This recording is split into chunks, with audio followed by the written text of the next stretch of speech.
Bonjour à tous, dans cette vidéo on va essayer de regarder des exercices de révision pour le chapitre sur les ensembles de nombres. Alors, le premier exercice, il vous demande en fait de déterminer le plus petit ensemble de nombres dans lequel le nombre proposé appartient. Ça permet de réviser voilà, les ensembles, donc n, les entiers naturels, z les entiers naturels, les entiers relatifs, pardon, d les décimaux, q les rationnels et r les réels. L'exercice 2, il vous propose de déterminer un intervalle i de r qui correspond à une équation et représenter donc la représentation de l'intervalle sur une droite graduée, ou bien l'inverse. Donc on a un intervalle, il faut donner une équation correspondante et puis représenter l'intervalle. Exercice 3, c'est des opérations sur les intervalles. Dans cet exemple, on a union. Là, j'ai mis aussi union, je vais essayer de faire l'intersection aussi. Dans les deux cas, on va essayer de voir ça. Pour l'exercice 4, ça travaille la valeur absolue, la valeur absolue de la différence ou la valeur absolue d'un nombre. Voyez. Exercice 5, on vous demande d'encadrer la racine carrée de 135 par deux entiers consécutifs. Puis l'exercice 6, de simplifier une écriture avec la racine carrée pour la mettre sous forme a racine de 11 avec a un entier.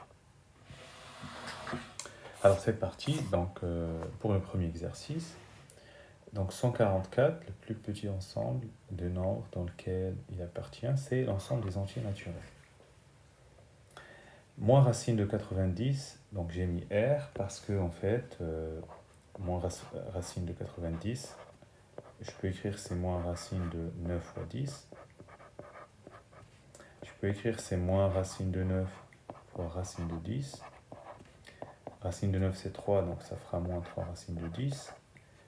Et hélas, je ne peux rien faire de plus, et ça je sais que c'est un réel. D'accord. Donc j'essaie juste d'expliquer pourquoi.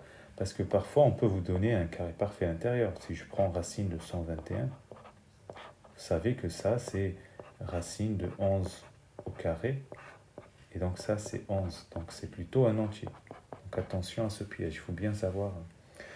Il faut bien regarder si on peut plus simplifier la racine. Pour la 3, c'est moins 3,45, donc c'est un nombre décimal. Et puis 71 sur 31. Est-ce qu'il y a un facteur commun? Est-ce que je peux simplifier? On est sur un rationnel. Alors, exercice 2. On va vous demander déterminer un intervalle de R qui correspond à une équation. Cette double inéquation, ça correspond à x, donc c'est équivalent à x dans l'intervalle ouvert 11, 21. La représentation sur une droite graduée, donc j'ai les 0, je pose 10, donc là j'ai 20, c'est de suite, donc mon intervalle c'est ce qui est en bleu, voilà, c'est de là jusqu'ici. Alors pour la question 2, x est dans 1 plus l'infini, donc c'est x strictement, c'est équivalent à x strictement supérieur à 1, et donc l'intervalle c'est ce que je viens de faire ici, c'est tout ça. Pour l'exercice 3, alors, la question c'est donner si possible une écriture simplifiée de cet intervalle. Donc là on cherche l'union. D'abord je représente 7,35, donc c'est ça jusqu'ici. Puis après je fais 23, 25, d'accord? Donc je veux l'union de ces deux intervalles. Donc vous voyez 23, 25, il est inclus dans 7,35, donc cette union, ça donnera simplement 7,35. Par contre, ce n'était pas demandé, mais si on voulait l'intersection, donc on voulait 7,35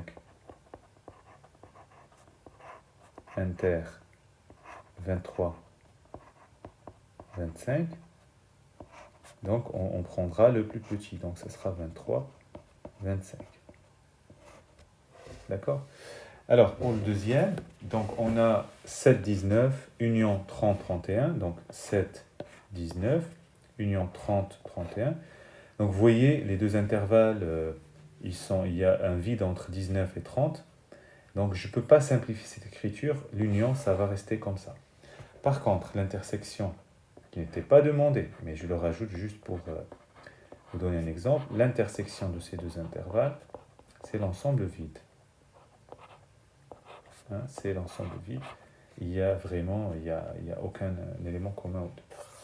Alors, pour l'exercice 4, donc détermine la valeur du nombre proposé, donc on veut enlever la valeur absolue. Donc, valeur absolue de racine de 2 moins 5, j'ai écrit c'est 5 moins racine de 2 parce que 5 c'est plus grand que racine de 2. Comment je sais ça? Il faut faire au carré des deux côtés, 5 au carré 25, racine de 2 au carré ça fait 2. Valeur absolue de pi moins 1, c'est bien pi moins 1 sans valeur absolue parce que pi est plus grand que 1. Valeur absolue de 111, c'est 111. Valeur absolue de moins 30, c'est 30. Je vous rappelle que la valeur absolue d'un nombre, c'est le nombre sans le signe. Valeur absolue de la différence, si on veut l'enlever, c'est le plus grand moins le plus petit. Racine de 7 moins 4, ça fait 4 moins racine de 7, parce que 4 est plus grand que racine de 7. Pourquoi ça? On fait au carré les deux côtés. 4 au carré, ça fait 16. Racine de 7 au carré, ça fait 7. Et voilà. Alors, l'exercice 5, on veut encadrer racine de 135 par deux entiers consécutifs. Il faut savoir que, voilà, si je prends 135, un entier qui est... Alors, 135, je peux l'encadrer entre deux carrés parfaits consécutifs. Deux carrés, on va dire parfaits, 121, 144. Après, j'applique la racine carrée aux trois membres.